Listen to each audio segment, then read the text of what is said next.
Hi and welcome back. Now, when we were looking at the pull request in GitHub, there was an option wherein we could protect our main branch. Can we have the same sort of protection also available in Azure repos? And the answer is yes. If I go onto my branches, in my main branch, if I choose the context menu, I can create a new branch.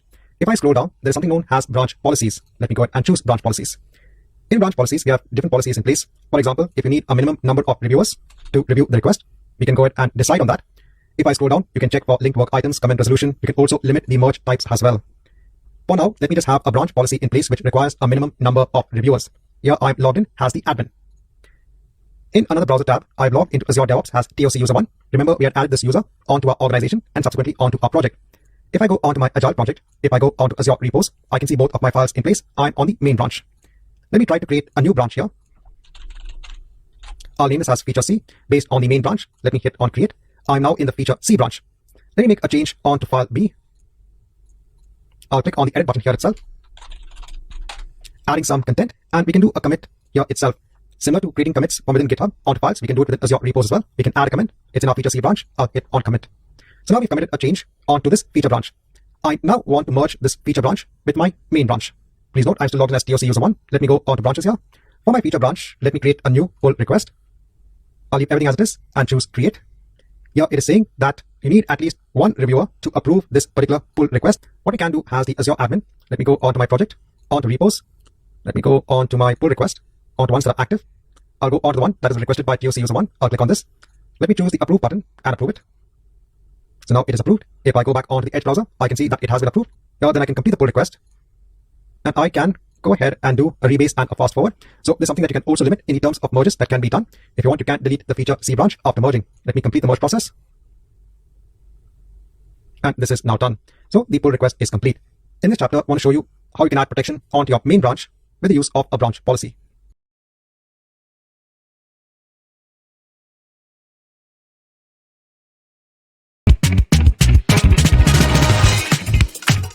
Now, in this chapter, I want to give another example when it comes on to using the branch policy. For my main branch, I'll go on to branch policies. Earlier on, we had put a requirement for a minimum number of reviewers. Let me go ahead and disable this and let me put a check for linked work items.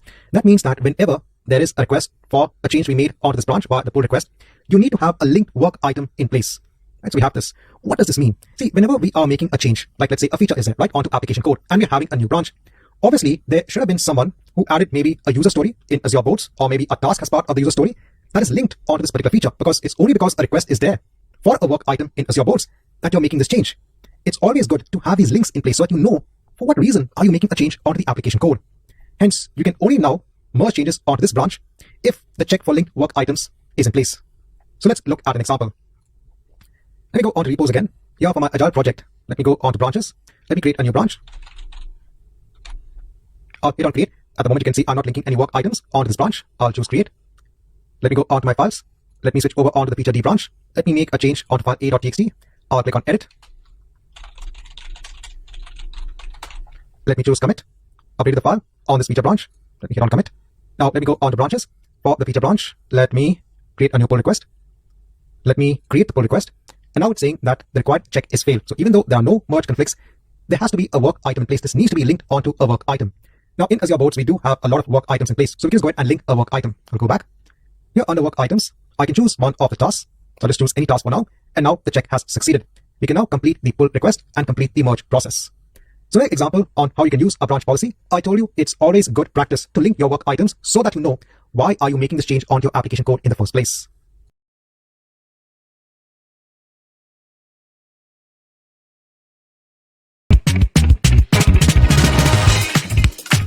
Hi and welcome back. Now in this chapter, I just want to give a quick note when it comes on to branch security. So we've gone through something known as branch policies. But if I go on to branches, if I go on to my main branch, we have another option known as branch security. If I go onto it, you can actually decide on the different permissions that are allowed when it comes onto this particular main branch within the repository itself. If you want to give specific permissions onto a user, that's something that you can also do as a permission. This is not only available at the branch level. If you go on to managing your repositories here, if you go on to security, again, you have user permissions on all repositories that are also available. So if you want to give permissions such as read or renaming repositories, that's something you can do as part of security for all of your repositories. We can protect our branches with the help of branch policies. We also have security when it comes onto branches. We have security when it comes onto all repositories, and you have a certain number of policies that can also be defined under all repositories as well. In this chapter, just want to kind of give a quick note when it comes onto branch security.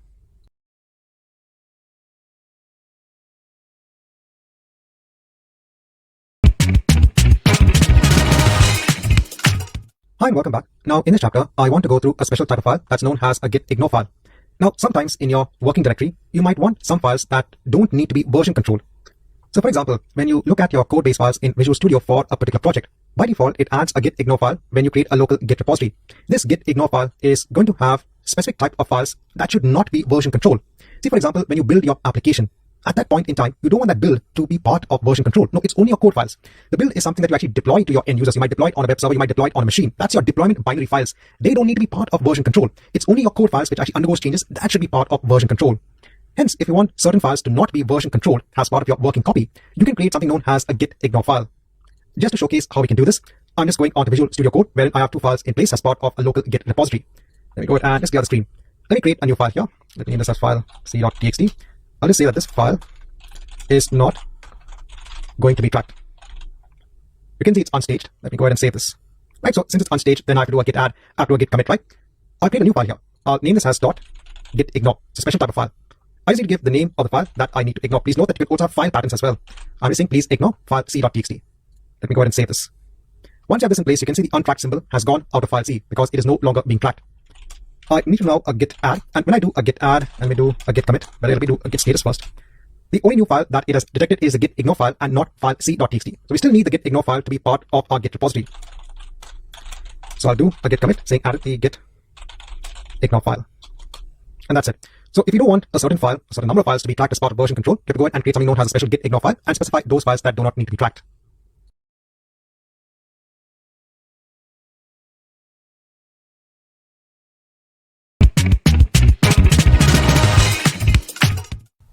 Hi and welcome back. Now in this chapter, I want to showcase how we can publish code from Visual Studio onto Azure repos. We have seen that we could do this with the use of GitHub, but we can do this with Azure repos as well. Here I'm logged in as my admin user, and if I go on to repos here, now I can create a new repository for hosting my project-based files from within Visual Studio, but we can do this from within Visual Studio itself. Here in Visual Studio, let me go ahead and create a new project. I want this just to be a fresh project. Again, I'll search for ASP.NET Core Web App. I'll go on to next. I'll put this in my temp2 folder. I'll just give a different project name. I'll go on to next. Let's create the project. And then we have to perform the same sort of steps wherein we initialize a local Git repository and then publish this onto Azure repos.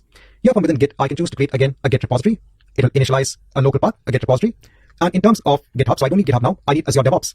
In Azure DevOps, you log in with your account, you can choose your organization, it will load the project, and it will create a new repository name. Let me go ahead and do a create and push. So again, very simple process. The same way in which you can publish something onto GitHub, we can do the same thing with Azure repos as well. And now it has gone ahead, we have the lock symbol in place.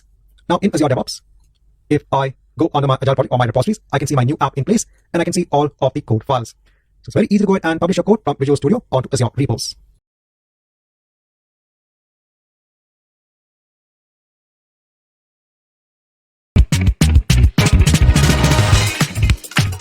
Hi and welcome back. Now in this chapter, I want to deviate from working with source control. I want you all to try a very important step when it comes on to working with Azure DevOps. The reason I'm doing this right now is because it will be helpful in the next section when we are looking at Azure pipelines.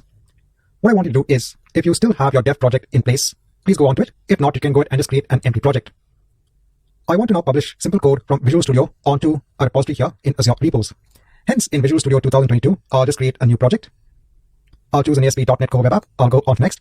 I'll store it in one of my template locations. I'm just going to give a simple project name. I'll go on to next. Let me then hit on create. Once I have the project in place, I'll go on to the Git menu. I'll create a Git repository. Here, I'll choose Azure DevOps. I'll choose my admin account. I'll choose my dev project. I'll leave the repository name as it is. And let me perform a create and a push operation. So I'm pushing our code from Visual Studio onto Azure repos. Now, once this is complete, here now, let me go onto my repository so I can see my web app repository in place. Now, please go on to the pipelines feature that is available in Azure DevOps. Go ahead and create a new pipeline. In terms of where is your code, choose Azure repos Git. Choose the web app repository. Here, choose ASP.NET Core. Leave everything as it is. Click on save and run. Leave this also as it is. Click on save and run. Once this is done, click on the job here. Now in the job, let me go ahead and just hide this. We are getting an error. It's saying no hosted parallelism has been purchased or granted. To request this grant, please fill out a form at this particular link. There is this restriction that Microsoft places on some of the new accounts when it comes onto Azure DevOps. And you just have to fill out this simple form. But then after filling out this form, it takes time. It could take a couple of days just to ensure that Microsoft enables this feature as part of your Azure DevOps account. And this is very important for the next section. Hence, let me copy this link. I'll go on to a new tab. I'll just give my name. I'll give my email address. What is the name of my DevOps organization? So I can just take this entire URL Right, so this is my DevOps organization format. Are you requesting for a parallelism increase for public or private projects? Here we will request for the increase for a private project, and then we'll hit on submit. And hopefully after a couple of days, we should be able to run the pipeline. So since this does take time, I want to ensure that I include this video right now itself so that you perform this request in case if you get this similar error.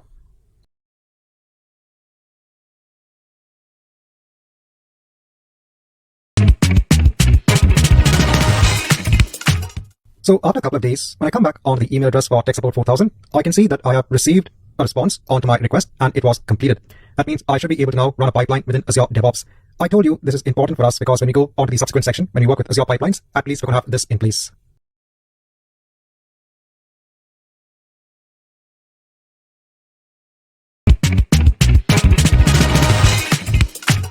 Now in this chapter, I quickly want to show you how you can clone the existing Git repository that you just published onto Azure repos. Let me go ahead and close Visual Studio and open it up again.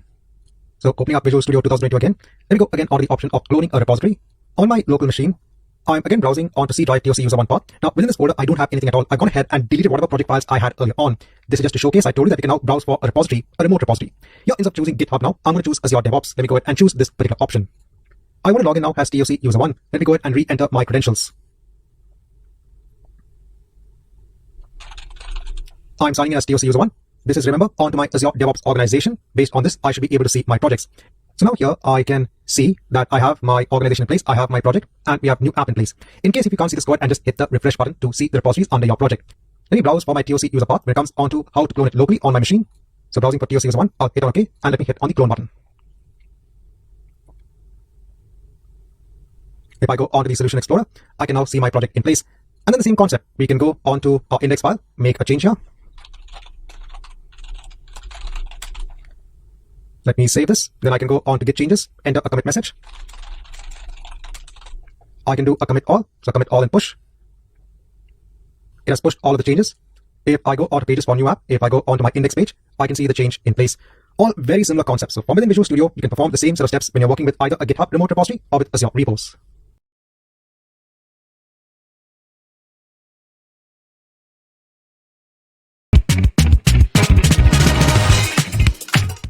Hi and welcome back. Now in this chapter, I just want to go through the integration that you have with Azure repos and Microsoft Teams. Just like Azure Boats has that integration with Microsoft Teams, and Azure Boats also has integration with Slack as well, and that's available with Azure repos also. It's the same concept wherein you have the application within Microsoft Teams. This time it's going to be Azure repos. You first have to log in and then you have to subscribe onto a repository, and then you can receive notifications on your channel whenever code is pushed or checked in, or whenever a pull request is created, updated, or merged. All of this can be done from within Microsoft Teams. What I've done is I've again created a fresh project team. I'm logged into, I told you, one of the accounts of using one of the users that I created within Azure via the Azure portal, and I've logged into Microsoft Teams. I want to make use of Azure repos within this team channel. I can go on to apps first. I want to search for Azure repos. I'll choose this. I can add this onto a team. I'll choose my project team. I'll set up a bot in the same process. It should add this onto our team. And we have the bot in place. The next thing that we need to do is to log in. Now I'm going to log in as TOC user 1. In order to log in as TOC user 1, you have to ensure that the user, initially, when they want to log in and subscribe on this team channel, they need to be part of the project administrator group when it comes onto our Azure DevOps project. So let's confirm if we have this in place. If I go onto my project settings, let me go onto permissions, onto project administrators. If I go onto members, okay, yes, I confirm I have TOC user 1 in place. Let me go back onto Microsoft Teams. I'll just delete this. Let me choose Azure repos. Then I want to sign in. Let me send this request to sign in. So it's saying we are already signed in as TOC user 1. In case not, it might ask you to enter the username and the password. I now need to subscribe. Let me choose the command to subscribe. When we are subscribing, so if I go ahead and scroll down, how do we subscribe after the sign-in process? Now, if we want to subscribe, we could either give the project URL or we could give a repository URL. So let's subscribe onto a particular repository. Let me go on to Azure repos here. Right, so let me just take this web app repository that I have. I'll copy this entire link in Microsoft Teams. Let me place it here. Hit on enter. Let's see if we do subscribe onto this particular repository. And now a subscription has been added onto the pull request created notification. Here we can see the target branch is feature 100 because we are on the feature 100 branch. So it's taking that context currently into consideration. You can refer on to the documentation when it comes on to the other commands that are available. What's important to understand is that from Microsoft Teams, you can actually subscribe onto notifications from the Azure repos service.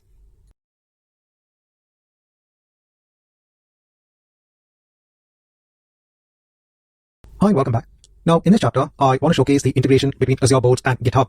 So we have a direct integration between Azure Boats and Azure repos that's possible, where you can go ahead and link work items, but we have an integration between Azure Boats and GitHub as well. So now currently I'm logged in as my admin user, wherein I'm on my repository. Now within GitHub, there's something known as the marketplace. There are different ways in which you can actually integrate Azure Boards and GitHub. One way is to go ahead and install the Azure Boards app for GitHub. And we can do this by going on to the GitHub marketplace, wherein you can add like certain applications onto your GitHub account. Let me go ahead and search for Azure Boards. I can see Azure Boards in place. Let me go ahead and click this. I can click on set up a plan. It's free of cost. Here in terms of the account, let me choose DevOps 6000 and let me install it for free. Again, there is no cost. Let me complete the order and begin the installation. In terms of the repository, let me just select my repositories. I don't want it to be for all repositories, so we can't restrict this. I'll choose my web app repository. I'll do uninstall and authorize. I will now be directed onto Azure Boards to complete the entire process. I'll choose my admin account when it comes onto Azure Boards since I'm already signed in. I can choose to integrate this now with my Agile project. Here on continue. Please note that in this earlier screen, you could also create a new organization or create a new project. So now it is a success. I can hit on skip. Now we have integrated Azure Boards with our GitHub repository. Now how does this integration work? Like an example. Let me go on to my work items. Let me go on to any work item. Now this work item is in the new state. It has an identification number of task 18. So basically it has an ID of 18. We can actually link this onto a GitHub pull request. If I go back onto GitHub, so because I was moved onto Azure DevOps in this particular tab, I can just go onto github.com and I should be logged in as my admin user. I can again go onto my DevOps 6000, my web app. Here now, let me go on to the feature 100 branch that I have. Let me go on to web app. Let me make a change onto one of the pages here. I'll click on the edit button. Just make a quick change here. I'll scroll down. Let me commit the changes onto the feature 100 branch. Now that this is done, let me go on to pull request. Let me create a new pull request. I want to choose my feature 100 branch here, so it cannot automatically merge. I want to now create the pull request. Now we can write a comment over here.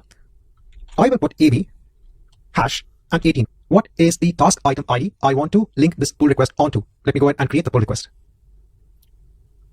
Once this is done, you can see that it is now turned into a hyperlink. Yes, a review is required because we had that as part of our GitHub, basically branch policy.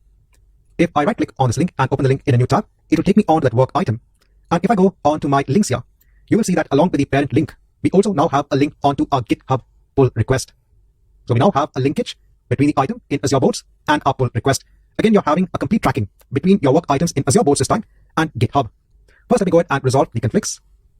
I'll just take one version. That's it. Let's review this and mark it as resolved. I'll commit the merge. Now, since I'm an administrator, I can merge without waiting for the requirements to be met. I can then merge the pull request. I can confirm the merge. So this is now complete. The merge is also complete. So in this chapter, I just want to show you a way in which you can actually integrate Azure Boards and your GitHub account.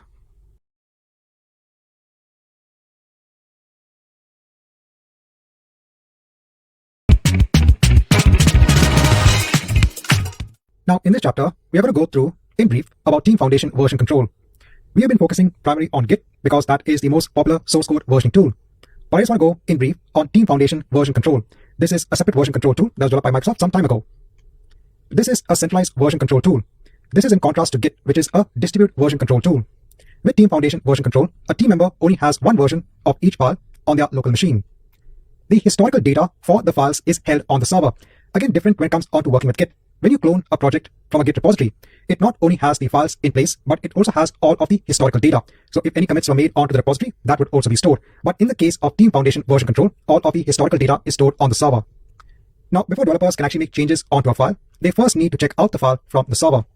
When it comes onto each file, you can then also apply permissions at the file level. So this is different. When you look at Git, you can apply permissions either at the repository level or at the branch level. Even in Azure repos, we could see security permissions that could be applied either at the repository level or at the branch level. But when it comes on Team Foundation version control, you can apply permissions at the file level also. So let's go ahead and briefly see how we can work with Team Foundation version control. The way we're going to do this is by the use of Azure DevOps. We need to create a new project because by default, when you create a project, you have to decide whether you want to enable Git as a repository management system for the project or Team Foundation version control. And both of the projects we configured, both of them were set to Git. So let's go ahead and create a new project. I'll give a name. Just give a simple project name. Again, private. In terms of advanced, it's fine that the work item process is basic. Here in version control now, we have to use Team Foundation version control. I'll hit on create. Once we have this in place now, let's go on to repos. And in repos, you can create a new repository, but we do have some $/Team Foundation repository in place. Here you can create a new file, you can create a new folder, you can also upload files, download a zip, etc. Let's see how we can upload a project from Visual Studio. So here I've opened up Visual Studio 2022. Let me continue without code for the moment. In order for Visual Studio to use Team Foundation now, because currently it's using Git, we have to go on to Tools, go on to Options. We have to search for Source Control basically. Under Source Control, there's something known as a plugin selection. In the plugin selection, we have to change it from Git onto Visual Studio Team Foundation Server. we'll hit on OK. Here I'll close the tab when it comes on to Git changes.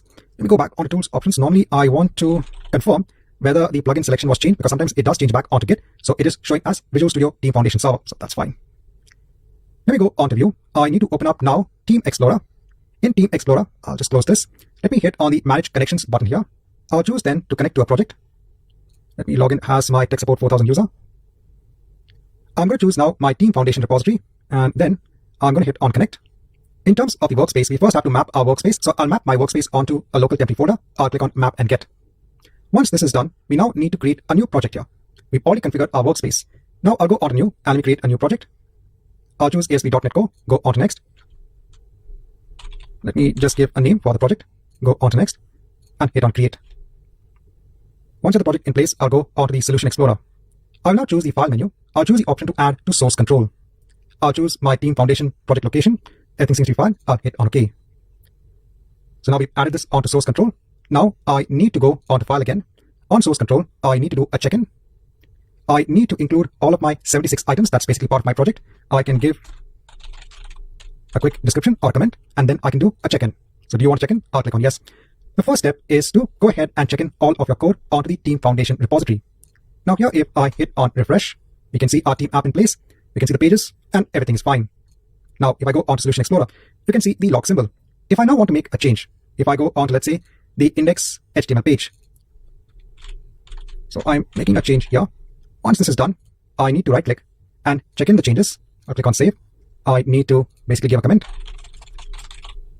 And I can do a check-in from here. So this is done. It creates something known as a change set. If I go onto my pages here, let me go onto the index page and go onto the history, you can see the history over here as well. So the way that you actually work with version control in Team Foundation is a little bit different. But in this chapter, I just want to kind of give you an idea when it comes on to working with a Team Foundation repository. But remember that the prime focus when it comes on to version control is the usage of Git. And that's why we focus completely on how we can use Git as a version control system.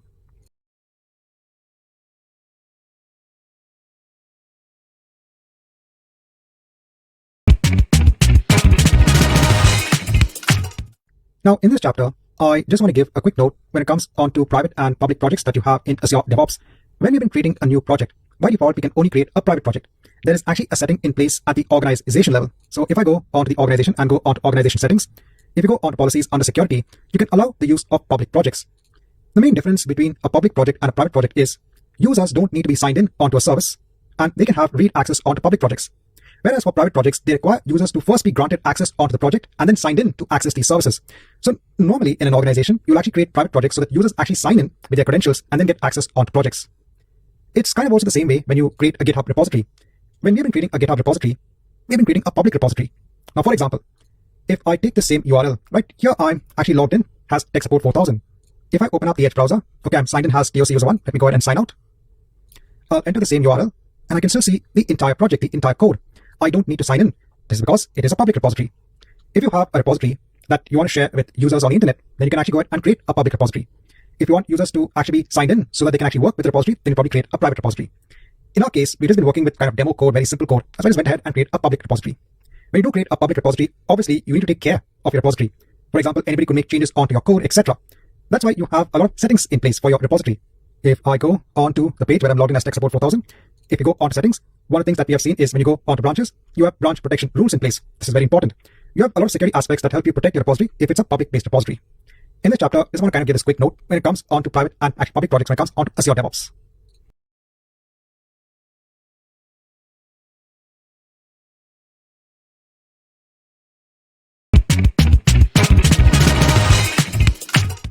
In this chapter, I just want to give a quick note, letting you know that Azure Boards and Azure Repos also has integration with Slack.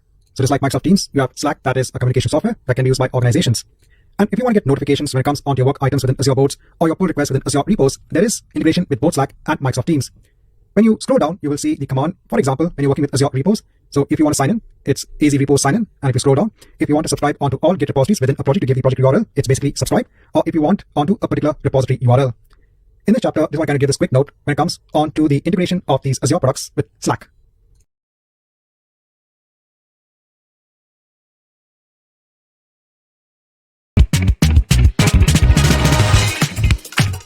Now, in this chapter, I want to go through a concept known as cherry picking. What I've done here is I had created now again a new empty folder on my C drive. I again have file a.txt, file b.txt. Currently, if I do a git status, I'm actually on my feature branch. Let me actually go on to my main branch. In my main branch, I have two commits. One is the initial commit, and next is a change made onto file A. In file B, I haven't made any change. Then I create a feature branch. If I do a git log, here I made two changes. One was feature branch change B and feature branch change C. I made no changes onto file A. Now, let me go back on to my main branch. Using cherry pick, I could take the commit made onto the feature branch, just change B, and put it onto the main branch. You can choose commits from any branch and then add it accordingly onto your source branch or your main branch. Just to show you an example, I can use the cherry pick command. Here then I'll take what is the ID. Now this ID corresponds onto this feature branch change B that's been made. So in file B, we don't have this change in place. I'll right click on my mouse to put in that commit number. Let me hit on enter. Now we can see feature branch change B has come onto file B. Remember, we are still on the main branch. And if I do a git log, I can see the initial commit, the main branch, and now even the feature branch itself. So I'm just cherry picking a commit from another branch and putting it onto my main branch.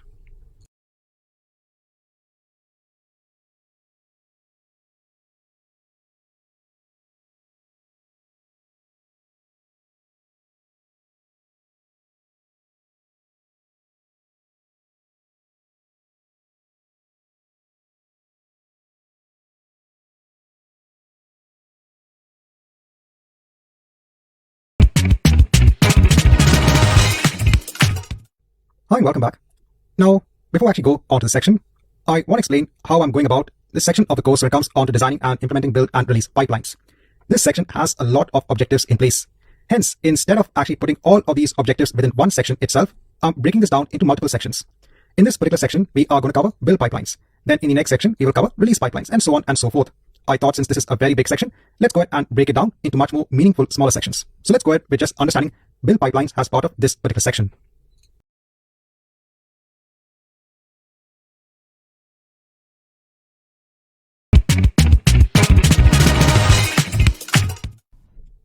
So in this particular section, I told you that we are going to be covering build pipelines. Now, build pipelines is part of a process that's known as continuous integration. The term of continuous integration implies on to being able to automatically build and test code every time a team member commits code changes onto version control. In the prior section, we had seen how we could store our code in a version control system, basically Git. We saw how we could use a remote repository like GitHub and Azure repos. And every time we made a code change, we could commit that code change onto our main branch or maybe another feature branch onto our Git repository. Now, the next step is obviously a developer would want to build that application and run that application. If a team is working on developing a web application, they would want to have a build of that web application in place and that build be deployed on, let's say, a server so that users across the world could access that web application. Now, for the benefit of those students who are coming in from an AZ 104 background, right, as your administration, I briefly want to go through this build and deployment process before we go back onto continuous integration. Why? Because understanding the build process is very important when it comes on to building your build pipelines, when it comes on to continuous integration. In the last chapter, we have been publishing our code onto a Git repository from Visual Studio. Now, within Visual Studio itself, on your local machine, you also have the ability to build your application. When you actually run your application in Visual Studio, what happens? It also builds your application as well. The build tool actually builds the project and its dependencies into a set of binaries. These binaries can then run on the target machine. Now, why is all of this required? See, when you're developing a program, this could be in Java, this could be in C#. The language which you're developing in, it's easy for you to understand how to basically code in that particular language, and you understand how to implement a particular functionality. But when you want to run that application on machine, remember the machine cannot understand a programming language. In the end, the machine only understands how to run binary instructions. Hence, there should be some way to correlate your code, your application code, into instructions that can be understood by the underlying machine. That's where the first step is to build your application into a form that can then be taken by something known as, let's say you're developing a .NET application. You will have the .NET runtime running on the machine that will take the build of your code and then interpret it into binary instructions that can be understood by the underlying machine. Hence, the first step is to take your code and convert it onto a build that could then be run on a target machine. That target machine needs to have .NET also installed. Then you would only need to have the .NET runtime in place. Normally, for a language, you will have the SDK, which is Software Development Kit. You create your code using the Software Development Kit. And when you want to run your code, you have another runtime that needs to be installed on the machine. So the Software Development Kit actually allows you to develop the application, and the runtime helps you to run your application. So I said, in the next couple of chapters, I just want to quickly go through the build and the release process because this is very important when you want to understand the concept of continuous integration, and then in the next section, the concept of continuous deployment.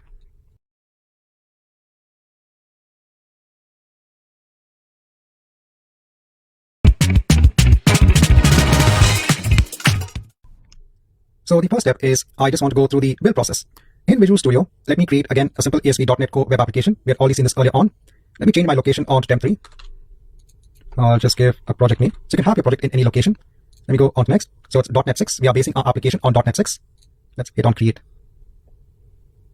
If you go on to the Solution Explorer, you'll have your project in place. You have your solution file in Visual Studio. It's known as a solution file. And your solution file will have a project file. You can have multiple projects within your solution. And then you have the various code files when it comes onto your ASP.NET Core application. So if you go on to build app, it shows the overview. You can see that it is targeting .NET 6.0. When I now run this application locally on my machine, you will see that a build has started.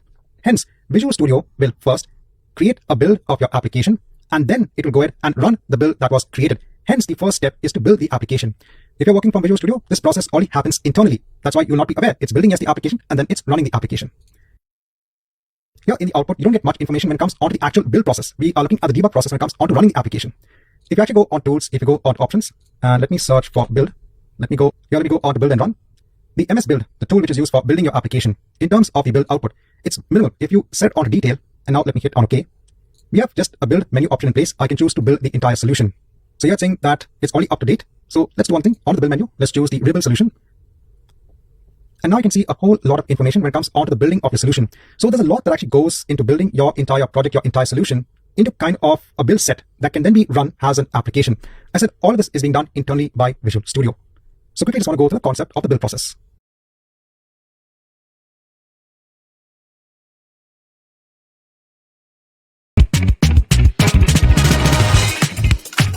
So in the last chapter, I talked about the build process, and we are now going to be focusing on build pipelines as part of this particular section. But before that, I want to let you know that in Visual Studio, once you have a build in place, you can actually go ahead and publish this build onto a target machine. Here we have a web application in place. You can go ahead onto your project here. You can right click and choose publish. So if you're coming from an AZ204 background and even a 104 background, you'll be well aware that of this ability of being able to publish your project onto a target environment. In Visual Studio, you have the ability of directly publishing onto Azure. You could also publish it onto a folder onto this local machine. So if I go on to next, it will store a published version of that build in this particular location. Let me hit on finish. It will create a publish profile. Let me hit on the publish button.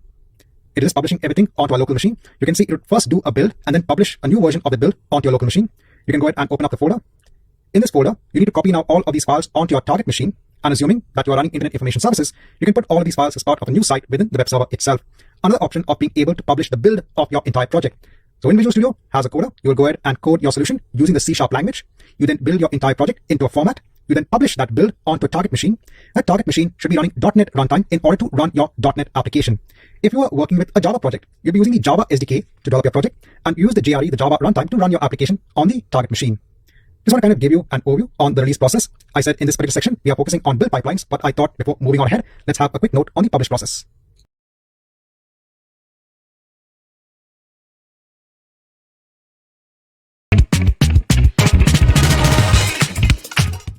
So now I want to quickly come back onto the concept of continuous integration. So continuous integration is the automatic building and testing of your code every time a team member commits code changes onto version control. See, in our case, when we are working with Visual Studio as just a sole person, it's very easy to go ahead and build your application and probably publish your application. But you have to remember that within an organization, you'll have multiple teams working on an application. If you have a large application, you might have a subset of developers who are working on the main application code. You could have a subset of developers that are working on bug fixes for, let's say, application code that could be in the production environment. You could have a subset of developers that are working on new features that need to be added onto an application. You have to remember that you could have the scenario in place wherein you have different developers working on different aspects for your application. Now, let's take a use case scenario. Let's say one of the development teams has 8 changes that need to be in place for an application, and having these changes in place could take around 3 weeks. Once all the changes are done, the developer now wants to commit these code changes onto the Git repository, the remote Git repository. Let's say they are having a feature branch in place. They then have a pull request. They combine the feature branch code changes with the main branch, and now the application needs to be built and then deployed. Now, during the build process, let's say an issue comes up. So after the build, you might do some testing. Now, because there were so many changes that took place in this 3 weeks of time, and there probably could have been changes made by another team during this time duration itself, it could be difficult to go ahead and diagnose where exactly the issue lies. Is the issue that the application is not working based on these 8 changes that were taken by this team? Or is the issue coming up because the changes made by this team is not compatible with changes made by another team? And this is because we are taking a bulk of the changes to the application, and then after a long duration of time, we are combining those changes with our main application code and then testing our code. The ideal scenario is to go ahead and take each major change and then commit it onto the code repository, build the application, and make sure that it works. So if there's one change that just takes around maybe 2 days, after the second day, go ahead and merge that change with the main branch in your code repository, build your application, and make sure that it works. Instead of taking everything as a bulk and then trying to see if it works, go ahead and make these changes on a continuous basis, hence continuous integration. Now, automation is very key over here. We should not be manually trying to go ahead and build the application, run the application for each and every change. This would not be the right approach. That's where we need to have automation in place. So as soon as a developer publishes the code changes onto, let's say, the main branch in their Git repository, the code needs to be built automatically and the code needs to be tested automatically as well. If everything is done, in an automated fashion, it becomes easier to ensure that more and more changes get published onto the code repository, they get built faster, and they get tested faster. And this is the entire concept behind continuous integration.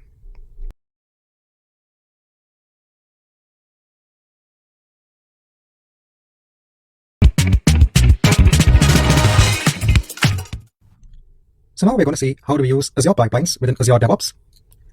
With Azure pipelines, you get automation in place when you can actually go ahead and build and test your code projects. You can use Azure pipelines for both continuous integration and continuous delivery. It has support for a variety of programming languages, which includes Python, Java, PHP, Ruby, and C#. You can also deploy your application onto multiple targets or environments with the help of Azure pipelines. In this particular section, we are going to be looking at build pipelines when we build our application code, and then in the subsequent section, we'll look at the deployment aspect. When defining your build pipelines in Azure pipelines, there are two ways that you can actually go about doing this. First is to define your pipeline as a YAML file. So YAML is just a human-friendly data serialization language that is available for all programming languages. It is a convenient way in which you can actually define your data. You can structure your data so that it can be understood in a human-readable format. Hence, we can define our pipeline using the YAML syntax. Here, the file will initially be called Azure pipelines.yaml and will be created and version controlled along with your code. When you create your pipeline using the YAML syntax, it will also be added onto your Git repository within Azure repos. The benefit of this is it allows you to identify now changes within your pipeline that could break the deployment. So you can go back onto previous versions of your pipeline to see what is the working version of your pipeline if a later on change is actually breaking the entire pipeline process. So one way is to define your pipeline using the YAML syntax, and we'll be focusing a lot on this. So there's a lot of stress when it comes on to using Azure pipelines using the YAML syntax when it comes onto the exam. We can also use the classic interface when it comes on to define the pipeline. This gives you a graphical interface. Here you can define your pipelines with the use of this interface, and you can run your pipeline accordingly. Now, in the next chapter, let's see how we can start working with Azure pipelines.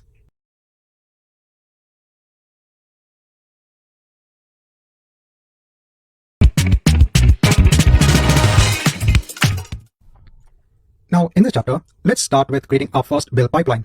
Now, your build pipeline needs to pick up the code from somewhere to build it. You can pick up your code from a repository hosted on GitHub or within Azure repos, and there are other locations possible as well. For the purpose of this particular video, I'm going to pick up code from one of the repositories that I have in my project, which you've seen early on. This is Web App. This is again the simple web application that we have from Visual Studio that we had published onto Azure repos. We'll use a code stored here to actually create a build pipeline. Now, before that, in Web App, I have a lot of branches in place, and currently feature 100 is being taken as my default branch. I want my default branch to be actually my main branch. For this, I can actually go onto branches. I'll go onto the main branch and set it as the default branch. Now we can create a build pipeline based on our main branch. For this, I'm going to go on to pipelines now. We have some options in place. I'm going to go ahead and choose pipelines, and I'm going to create my first pipeline. Now, it is asking us, where is your code being hosted? Is it in Azure repos? Is it in Bitbucket Cloud? Is it on GitHub? I said I'm taking the repository that I have in Azure repos. So let me go ahead and choose this particular option. Then it is asking us, okay, where is your code being hosted in which repository? I'm going to choose Web App. Then it is going to ask, what type of application are you trying to build? So what's the underlying programming language? Since we have an ASP.NET Core-based application, I'm going to choose this particular option.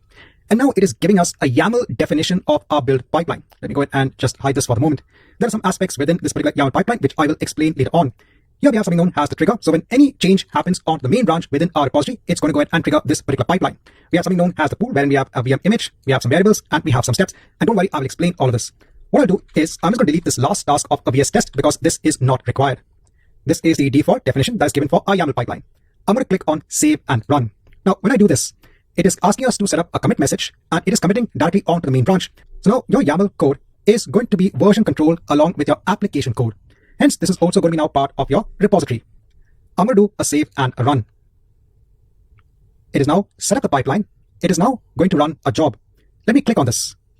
What it's doing now, it's going through the various tasks that have been defined in that particular pipeline. It is first initializing the job. It is then downloading all of the required tasks. It is now performing the first task, which was to check out the code from our repository. It's doing some other tasks as well. It'll do a VS build task, which is actually going to build our particular .NET project. And once this is complete, it's going to mark an end onto the job. So what have we done so far? We have gone ahead and created a very simple build pipeline that's based out of YAML. It has gone ahead and picked up the code from our Azure repository. It has built the code accordingly. Now, in the next chapter, let me explain what all has actually happened when we built and created this particular pipeline.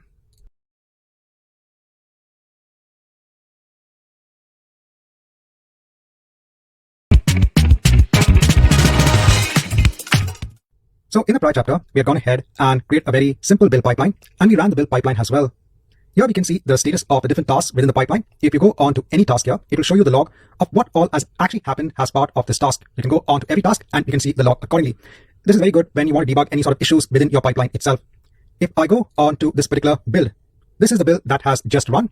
This was the job that ran as part of the build. You can see it took 39 seconds to complete the entire job, whereas the entire build pipeline took around 46 seconds. If I go on to Web App, we can see the runs as part of this Web App pipeline. this web app pipeline is based out of the web app repository that we have. And if I go back onto pipelines, here we have the recently run pipelines, all of the pipelines that we have, and we can create a new pipeline from here itself. If I go onto the web app pipeline, if I click on edit, I can edit now the YAML configuration. On the right hand side, you will see some tasks in place. Now let me explain what exactly is happening now in this YAML configuration. Remember that this is kind of code that is used to represent your build pipeline. One of the biggest advantages of having this code in place, it is now version controlled along with your application code. And this makes it much more convenient because I said if something breaks when you make a change onto the build pipeline, you can revert back onto a prior working version of the build pipeline itself. So now what exactly is happening in this build pipeline? I said the first thing is the trigger. When should you trigger this pipeline? So when any change is made onto the main branch of your code repository, then go ahead and trigger this pipeline. Next is the pool. Now, when you build an application in Visual Studio, right? If you go onto Visual Studio, you go onto the build menu and you build your solution. It is building the solution on your local machine. Here we're running everything on the cloud in Azure DevOps. So once the code is taken, where should you actually build this code? Well, Azure DevOps has this feature wherein you can make use of something known as Microsoft hosted agents. These are virtual machines that are going to be spun up during this build pipeline. This is based on an image known as Windows Latest. And the code is going to be copied from your repository onto this machine. The code is going to be built here. I said you need some sort of machine to go ahead and build your code. Well, the VM image that you specify here is going to actually create a virtual machine on the fly when this build pipeline is run, and it is going to build the code on this virtual machine. When this pipeline has finished running, Azure DevOps is going to go ahead and destroy this virtual machine. And yes, you do have the functionality of having your own hosted agent, which we'll see later on. Here you have the feature of using a Microsoft hosted agent. This agent actually has the tools that are required to build your application. And what do I mean by tools? Again, on your local machine, what do you have for building your application? You have Visual Studio. Visual Studio internally makes use of an MS Build tool that is used for building your project into the required binary files. Well, the virtual machine that is spun up here will also have the required tools for building your application. I'll go through Microsoft hosted agents a little bit later on, but for the moment, understand that when you run this build pipeline, it's going to create a virtual machine that's going to have the softwares in place. Next, we have some variables. These are just name value pairs that you can actually reuse across your script. Next, as part of your script, you can have various steps that need to be performed. These steps are nothing but tasks that need to be carried out. The first task is the installation of the NuGet tool. The NuGet tool can be used to restore any NuGet-based packages that you are using as part of your .NET project. So what these tasks actually do is, they send a request onto Azure DevOps to perform some functionality. And if you want to understand what these tasks actually do, you can go on to the definition of these tasks. You have the Microsoft documentation that have all of these tasks in place. You have tasks for .NET, you have tasks for Java, you have tasks for Python. For the different programming languages, you have tasks that can actually be carried out as part of your pipeline. If you go onto the documentation, you will see the YAML snippet, you will see the arguments, you'll see information about the task itself. All of these tasks are going to be executed on the virtual machine that is spun up based on the VM image Windows Latest. I told you I'll explain about the Microsoft hosted agent a little bit later on, but for now, understand that all of these tasks are going to be carried out on that virtual machine which will run as part of this build pipeline. The next command is, this is all pertinent onto .NET. The NuGet command is going to restore any sort of NuGet packages that you might have as part of your project. And then finally, there is a task of VS Build that is used to build your entire project. If you want to automate the building of your .NET project, you can actually write a script on a machine that could perform all of these tasks. But then why would you want to write a script when you can use these inbuilt tasks which is part of Azure DevOps? So that all of these tasks are basically commands. These commands send instructions onto Azure DevOps to perform some functionality. I told you the first task was to install NuGet. The second task was to restore the solution. That's because in inputs we're trying to restore the solution. We are making use of the variable, and the variable is defined here. So please go ahead and restore the solution files which are available as part of your repository. See, if you go onto the repository, I'll just open Azure Repos, the link in a new tab. Let me just hide this. In our web app, in our main branch, here we have our solution file. So we're just telling the pipeline, please go ahead and restore the packages that are defined in our solution file. Again, all of this is very pertinent onto .NET. And then finally, we have a VS Build with a lot of inputs in place. And all of these are tasks. On the right-hand side, you will see a lot of tasks in place. These tasks basically carry out the required functionality. You can actually choose the task from here. It will add it on the left-hand side onto your script. So in this chapter, I want to give this initial understanding about this YAML definition for our Azure build pipeline. Now, as we go along, we'll be seeing a lot more examples when it comes on to constructing these YAML files. And during the time, we'll actually get a better understanding of defining these build pipelines.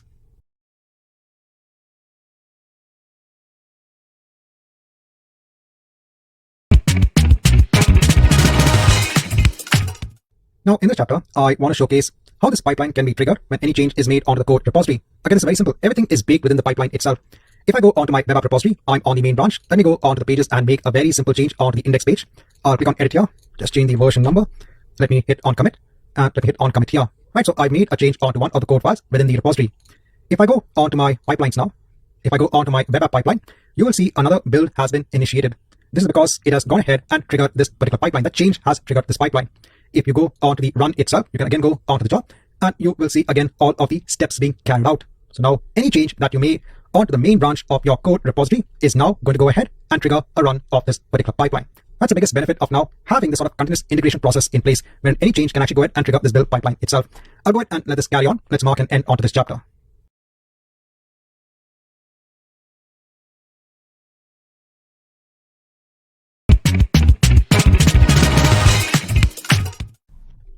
Hi and welcome back. Now in this chapter, I want to go through Microsoft hosted agents. So in your build pipeline, since your build needs to run somewhere, what Azure Pipelines will do is it's going to create a virtual machine based on Windows latest. We have chosen that has the image to use to build the machine, and that machine will take the code from the Git repository in Azure repos and build our application accordingly. If you go onto the documentation page for Microsoft hosted agent, you will see the different images in place. So we are using Windows latest. You can see your images in place for Ubuntu Linux distribution and for Mac OS as well. If you go onto the link of the included softwares, you will see the softwares that are actually installed on this particular image. So when you create an agent, or when build pipelines creates an agent based on this particular image, you have a lot of languages and runtime that is already going to be installed, package management that's already going to be installed, tools are already going to be in place, and this is all important. See, on the machine on which you're going to build an application, it needs to have the right tools or the language installed on that machine in order to build your application. On your local machine, on your workstation, on your laptop, you install Visual Studio, you install everything that is used for coding and running your application. And when you want to build that application on a remote machine, you need to have the right tools in place for building that application. So as part of the build pipelines, you have this ability to use the inbuilt Microsoft hosted agents. It's a quick way, right? The agent will spin up, it will build your application, and then the agent will be destroyed at the end of the pipeline. Now, you might be telling me, Alan, what's the point of building my application on this agent and then losing that build because the agent is going to be destroyed in the end? That means my build is also gone. What's the point of building it then on this agent? Well, there are a couple of options later on that we need to see on how do we carry that build onto the next stage. So don't worry. At this point in time, we're just trying to focus on the build pipeline and the success of having a build in place, because that is also important. Does your application build properly? See, in our case, we have a very simple web application. But then as you start making changes and you have many developers promoting changes onto your application, you are bound to run into issues when you start building your application. Now, as an exercise, let's go ahead and use Ubuntu latest when it comes onto our build pipeline. So I'll go onto my pipeline. Let me click on edit. Here I've changed the VM image from Windows latest onto Ubuntu latest.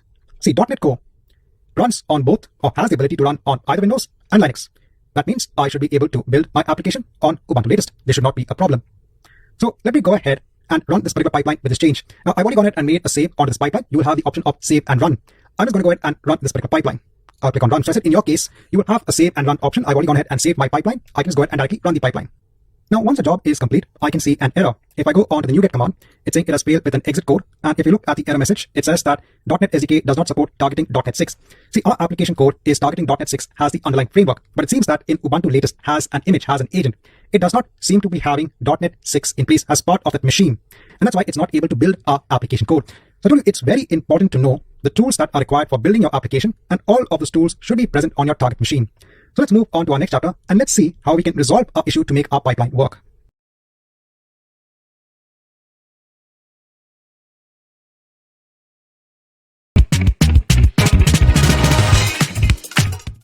So in the prior chapter, we had hit a bottleneck wherein our build pipeline is not running because we don't have .NET 6 in place on this Ubuntu server.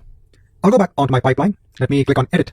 Here is where you can actually make use of the tasks that are available on the right hand side. There is a task of use .NET Core in terms of the steps. So before the installation of the NuGet tool installer itself, I can add the task of using .NET Core. We can tell what is the SDK or the runtime that needs to be installed and what is the version number. I'm going to put the version number of 6.x. In advance, you have other aspects that you can define about the task, and then let me click on add. It has added the task here. Now please note that when it comes onto YAML, the indentation, everything should be spot on. Otherwise, you will experience an error. Right, so once you have this in place, let me click on save now. And let me click on save here to commit directly onto the main branch. If I go onto web app, it has gone ahead and again triggered a run of the pipeline. Again, let's wait for this to complete. So our job is complete. Now, the problem is we still got an error. So our NuGet command is now fine, but we have now a problem in VS Build. It's saying that the current operating system is not capable of running this particular task. And that's because the VS Build task is specifically meant for Windows only. It makes use of that MS Build tool when it comes onto building your project. Now, since we are building a .NET Core application, we can actually make use of a .NET Core task itself to build our application. We don't need to use VS Build as such. Again, this all comes down onto your knowledge of building applications based on a particular programming language. If I go back onto my web app pipeline, if I click on edit, and if I scroll down, if I just delete this particular task, and I'm going to add code, a task code in place by using the .NET Core CLI task, I'm just giving a display name. I'm telling to build whatever projects I have as part of my solution.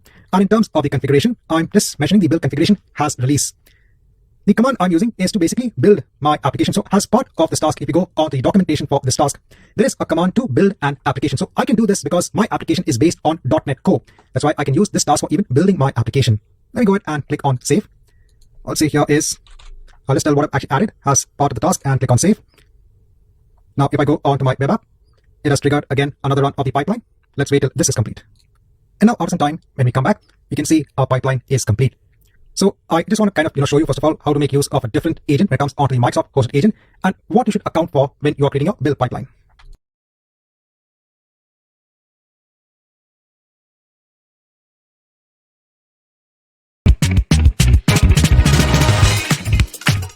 Hi, welcome back. Now in the prior chapters, we had gone ahead and seen how to make use of the Microsoft hosted agent when it comes onto some sort of compute agent or compute machine for building a pipeline. Here, the entire pipeline is making use of the Microsoft hosted agent, and this is probably the simplest way to run a pipeline. A fresh virtual machine is created for each new job of the pipeline, and after the job is run, the virtual machine is discarded. Here, the biggest advantage is you get an agent that has the capability of running your build pipeline, and then all of the maintenance and upgrades are handled by Microsoft. So all of the important security updates when it comes onto the agent itself. So the template that is used to build your agent already has the right security patches in place, so you don't need to worry about maintaining that agent, right? But then obviously you'll be having the use case wherein you might want to build your own agent. There are various reasons for this. Firstly, you might want to persist the builds. I told you in the Microsoft self-hosted agent, the machine is destroyed at the end of the pipeline. That means it purges. It basically deletes all of your builds. But let's say you want to have the builds stored on a machine. For this, you can create your own self-hosted agent. Or maybe you have some custom software that needs to be installed that's required for the build. You might be having a lot of third-party components as part of your application, and these need to be in place. In this case, also, you can use a self-hosted agent. Or maybe after the build process, the build needs to be probably sent onto another location. This could be on another server in your on-premises environment. At that time, also, you can look towards creating a self-hosted agent. Now, in the next set of chapters, we are going to look at how to work with self-hosted agents.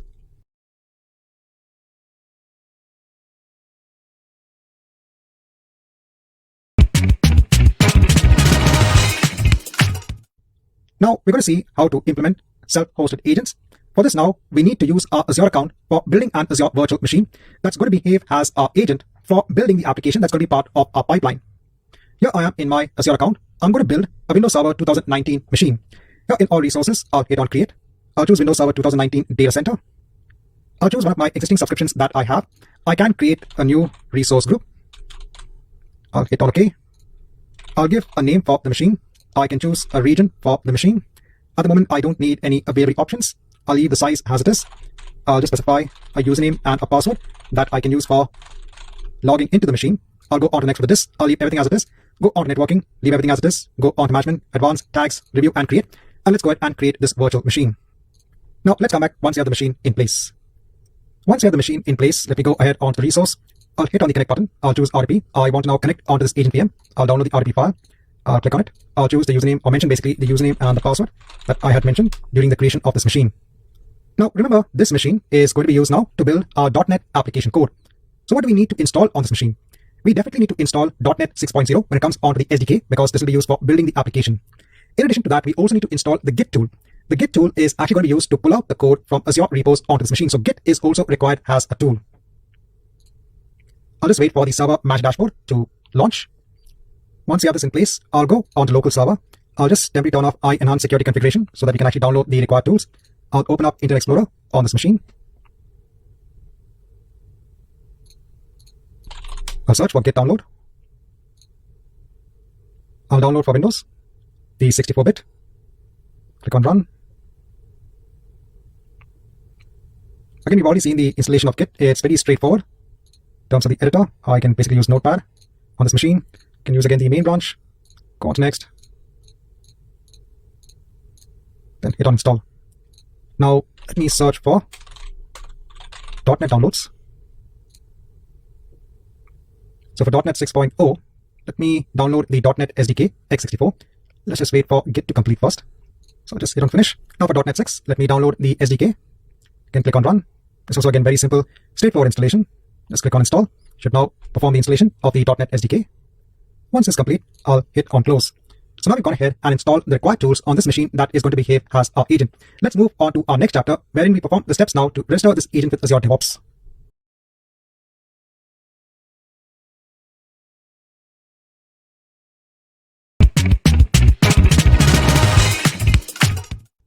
Now, in our prior chapter, we had created a virtual machine that is going to behave as our self-hosted agent. I then want to make our pipeline run a build on that particular agent, and we've installed the required software. We now have to register our agent so that the build pipeline can actually make use of this agent. For that, we have to download a software on the machine and then register it as an agent. For this, I'm going to go onto the machine itself. Here, I'm going to sign onto Azure DevOps. So I'm going to sign onto my account. This is on the VM itself. Now, normally in your production-based environments, obviously, you will have these files submitted onto your IT administrators who will perform the required steps for registering this agent. I'm trying to make things a bit more simpler for us because this is just a lab on how we can make use of self-hosted agents. Once I'm signed in, let me also bring up Notepad. I want to copy something known as a personal access token that we have to generate. This personal access token will be used by our self-hosted agent to authorize itself to work with Azure DevOps. The way that we actually create this personal access token is we go onto our profile here. There is an option for personal access tokens. I will create a new personal access token. I'll just give a name. In terms of the scope, we have to decide now what is the access we want to give as part of this personal access token. It's like a password, but this password carries some sort of permissions along with it. Here we have to search for agent pools. So I'll show all of the scopes. I want to go onto agent pools. I'll give both of these permissions and then I'll hit on create. I'm going to copy the password now itself because it clearly says here, you have added the new personal access token. Copy the token now itself because it won't be available at a later point in time. So I'll just paste it in Notepad. Once this is done, if I go back onto Azure DevOps, if I go onto organization settings, if I scroll down onto pipelines, there is something known as agent pools. We can actually create a new agent pool, but let me use the default agent pool, which is in place here. So I already have some jobs which I run as part of a previous exercise as part of this organization. Currently, I don't have any agents in place. Let me go ahead and hit on new agent. Then based on whether you have a Windows machine, a Mac OS machine, or a Linux machine that is behaving as your agent, it will let you know on the steps that you need to implement to ensure that this machine now behaves as an agent for your Azure DevOps organization. I'll download the agent. I'll click on save. I'll open up the folder. So it should be in my downloads folder. I'll copy this. Let me go on to my C drive. Let's see if I can paste it here. Let me extract everything here itself. Now, once it has gone ahead and extracted the contents, it could take some time, it could take around 3 to 5 minutes. We have some folders in place, we have some files in place. On this machine now, I'm going to open up Windows PowerShell. I want to go onto that folder. So it's in the C drive. So VSTS, I'll just put a tab on my keyboard. It should then get the folder. I'll go onto the folder. There should be a config.cmd file in this particular folder that will start the configuration process. We first need to enter the server URL. So this is our server URL. You have the name of your organization. Go into PowerShell. Right click on my mouse. Hit on enter. The authentication type is PAT. That's personal access token. Hit on enter. It is now asking us for the personal access token. Go onto Notepad. Let me copy this. Again, right click on my mouse. Hit on enter. I'm going to put as part of the default agent pool. Hit on enter. The default name will be agent PM. Again, I'll hit on enter. It's scanning for tool capabilities. What is the work folder? Now, if you want to have a separate work folder, you can go onto your C drive, create a new folder known as work. And here I can do a C drive and work. Just to mention, this is going to be the working folder. Do you want to run the agent as a service? Yes, I want to run the agent as a service. Yeah, I'll also put this as yes for the agent service. Yeah, I just need to press enter. Yeah, also for the last step, I'll hit on enter. And now this agent should be connected. If I close this now, under the agents, currently it's showing us offline. Let me just refresh this page. So we can now see that it is online. So it just takes a minute for the agent to be online. And now that it is online, we can make use of this self-hosted agent as part of our pipeline.